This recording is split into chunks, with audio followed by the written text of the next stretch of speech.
Okay, again, I don't think you can see very much. I'll move this a little forward. It's a very small diagram, and I apologize.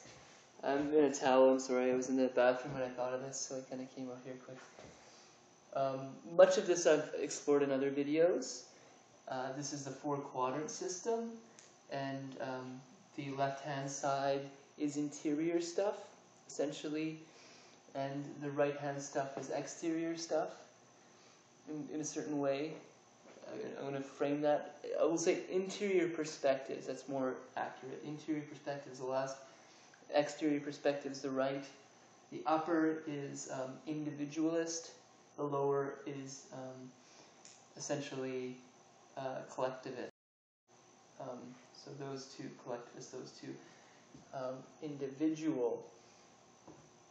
Now what I'm arguing here for is that the movement has been in this direction. It starts in the I, goes down to the we, goes to the it, and goes to the its.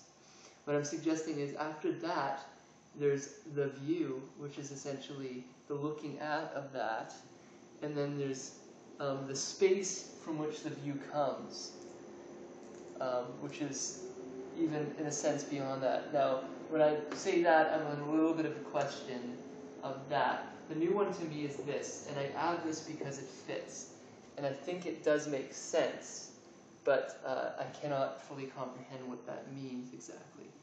So there's the view, which embodies all of those, which is sort of the embodiment of I, we, it, and its in a certain way, and then there's the space holder for that arising process. So here I have 1 as I, 2 is we, or I, plus you is we.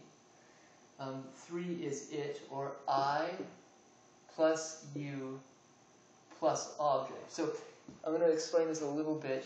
I is just the initial experience, the subject experience. We is the place of interaction or resonance with other. I recognize you. You first have to recognize yourself to recognize you or the other. It is the recognition of the fact that I have to be in relation with you to analyze it. In that way, science arises, because science is the process of needing a verification or process of checking with another that is of adequate knowledge. And with you having adequate knowledge and I referencing you, then I've come to be it. It is the I plus you plus the object of an object, and or a systems object, so that this gets a little bit complicated, I'm sorry. I need you to do science. I'm just going to call it science. And then to do systemic science, or its science, what has to happen is that it has to be a system of its. That is to say, there has to be many scientific principles established that have shown sort of or rather have shown themselves to be somewhat rule-based in the sense that they're predictable and pattern-based for the most part. Those then are formed into a coherent its, or integral model of how the system can operate autopoetically, and or arise sort of organically within that combination of it, sort of principles, so that each individually are tested, but when added together, there is something novel that arises from it.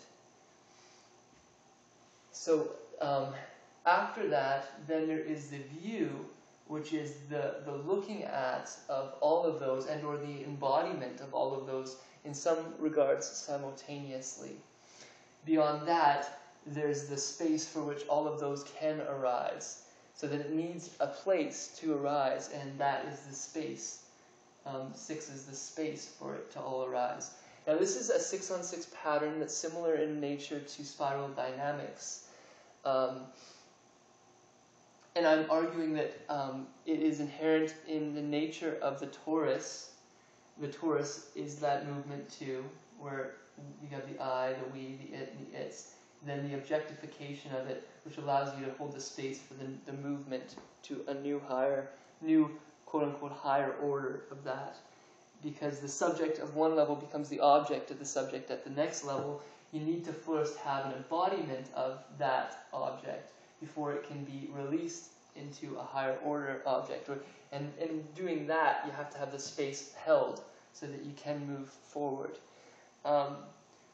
In this sense, culture-wide, the last couple years, in my opinion, we have been holding the space for the sixth of the sixth pattern in a certain regard. And what I mean by that is that, how can I put this? We are at the third step, the third focus, which is objectivity. This is our primary focus of humanity presently, although I do believe that some people are in the infantile stages in a certain sense of this, which is integrative, in the sense that their primary focus in life is to integrate. This model is to do to do good science, to do empirically bound, credible, that is to say, verifiable the scientific method. Although, when I say that, there's people here, of course, and here, and other animals before that, but here would be primarily, the focus would be of having a culture-bound, sort of quote-unquote objective myth, because this binds us together. So any great myth is seen as an object by that mind. That's why it's absolute. And it brings people together into a we. That's its function.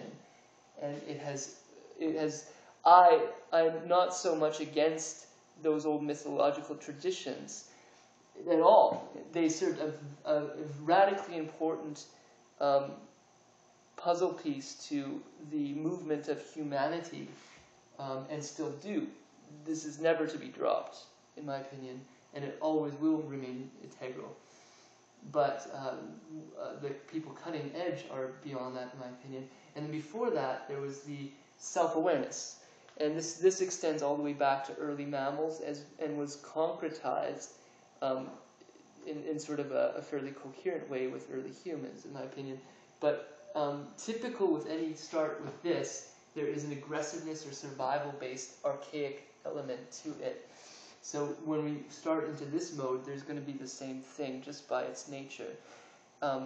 So this is the pattern, in other words, I believe, of the universe, that we first have to have sort of a quote-unquote survival, moment to moment, there is this.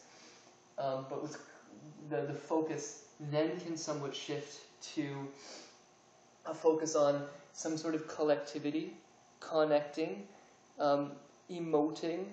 The primary focus here in the history of the planet was the mammals. That is to say, all those beings with limbic systems could emote and therefore have feeling or care for other.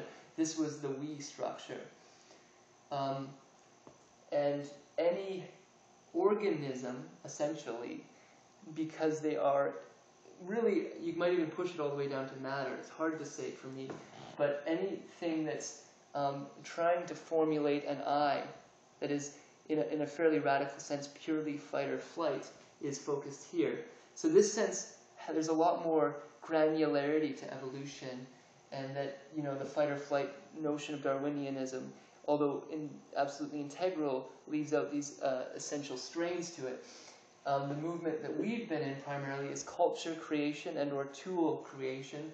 That is it focused, and it has went through this whole stage system. That is to say,